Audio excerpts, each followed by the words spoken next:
menimcha bizga bunga yordam bera olmasa kerak, shunga uydaylik o'tirib. Yo'q, agar biz yetarli darajada mustahkam bunker quradigan bo'lsak, albatta uddalay olamiz. Muhimi o'zimizga ishonishimiz kerak. Yaxshi, faqat undan oldin menga kreativni qaytar. Ha, to'g'ri aytasan, senga kreativ berishga to'g'ri keladi. Mayli ushla. Cheksiz kuch, chacha! O, ajoyib, bu bizning bunkerimizning darvozasi bo'ladi. Menda xo'p. O'zim ham kreativga o'tib olaman. Xo'sh, endi bunker qurilishini boshlasak bo'ladi. Bizning bunkerimiz mana bu yerda joylashgan bo'ladi. Bu esa unga kirish eshigi. Qattiq eshik tanlayman-da. Aytgancha, bunkerimiz tashqarida turadimi?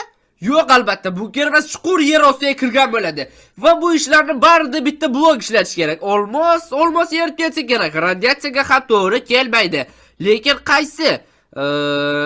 Bedrock. Bu albatta to'g'ri keladi. Bedrock radiatsiyaga chidamliga ishonching komilmi? Yo'q, u radiatsiyaga chidamli emas, lekin aniq portlatib bo'lmaydi. Aynan shuning uchun ham u bizga kerak. Radiatsiyaga esa boshqa narsa o'ylab topamiz. Ishonaver, menda g'oyalar bor. Portlashni ushlash uchun bedrockdan qobiq tayyor, lekin hali katta ish oldinda. Boshlanishga mana bu yerni tozalash kerak. Keyin sekin yertaga kirib ketamiz. Bu yerni belgilaymiz va bu yerda endi esa komanda yozsak tayyor. Obbo, rasvo qildik-ku, a? Mayli, buni to'g'irlash umuman muammo emas. Hozirda o'zida to'g'irlab tashlayman. Arti, bu bunker mustahkam ko'rinayotgan bo'lishi mumkin, lekin yadroviy bombadan asrab qolmaydi.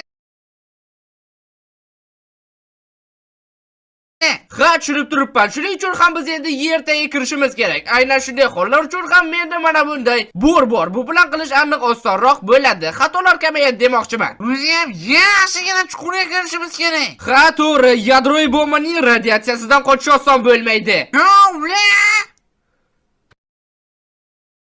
Menimcha yetarli darajada chuqurlikka tushdik. Sen esa bekorchi turmada mana bu zinapoyalarni qo'yib chiq. Portlashga chidamlimi bular? Ko'rinishidan shunday. Har ehtimolga qarshi mana bu yerlarga bedrock qo'yish kerak. Ha, albatta, bu yaxshi g'oya. Mendan yomon g'oya chiqmaydi-yu.